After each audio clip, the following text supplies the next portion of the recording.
When someone holds an immense amount of power, whether that's personal, financial, or cultural, we assume that they're emotionally secure. We assume that success equals healing, that power equals wholeness. But what if that wasn't true? What if power is actually a mask or a shield? What if power was a person's way to keep from ever being vulnerable again? Today, we're looking at the public persona and the very serious allegations surrounding Sean P. Diddy Combs through an attachment lens. And we're looking at this not to excuse anything that he's done, because it's not excusable, but we're doing this to help us understand how deep unhealed wounds can shape someone's behavior, especially when those wounds have been left unchecked for decades. And I want to say this very clearly. The actions that P. Diddy is accused of, the assault, the coercion, the abuse, they are not okay. They are deeply harmful. And if proven true, they require full accountability, because attachment wounds do not excuse harm or choices or decisions. They do not.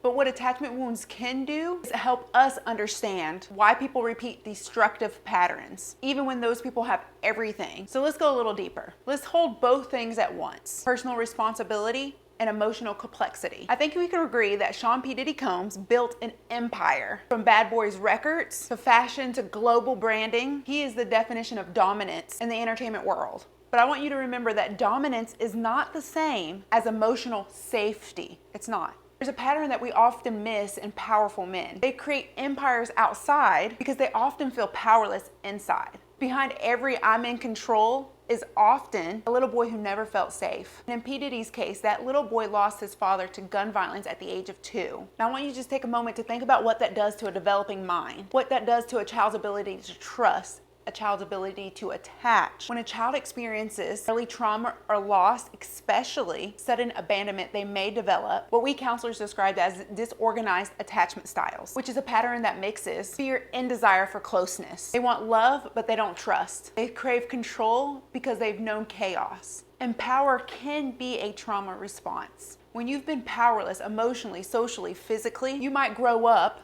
chasing dominance as a way to never feel weak again. But here's the problem when trauma goes unhealed. That power becomes control. And it doesn't just become control over your career. It becomes control over people, over partners, over friends, over employees. Many of the accusations against P. Diddy describe coercive control. So things like isolating partners, demanding loyalty through fear, rewarding compliance, and punishing boundaries. These type of behaviors are not just about ego. These type of behaviors are often rooted in deep fear. The fear of being abandoned again, the fear of being insignificant, the fear of being truly seen, the fear of being rejected. But I want to make it perfectly clear that fear does not justify abuse. It does not.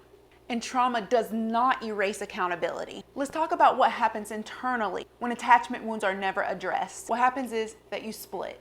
One part of you becomes the mask, charming, successful, desirable. And the other part of you, that part becomes the controller, reactive, paranoid, and sometimes cruel. And both of those parts are trying to protect the same thing. They're trying to protect your abandoned self. P. Diddy has been known for being both charismatic and feared, a combination that clinically often show up in people with unresolved trauma, who learn to lead through force, which creates emotional whiplash in relationships. One moment you're loved, and the next you're punished. And that instability isn't just hard, that instability is traumatizing. So let's take a moment and look at his accusations through an attachment lens. Let's try to be a little bit specific. There have been multiple lawsuits that have been surfaced that has accused P. Diddy of emotional, physical, and sexual abuse. And these aren't rumors, these are serious allegations. And many of those allegations share common patterns like sudden love bombing, rapid escalation of intimacy, isolation and control, financial manipulation,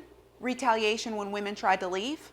And these type of patterns are hallmark signs of trauma reenactment. And we're not just talking about trauma from childhood, but the recreating of the abandonment cycle.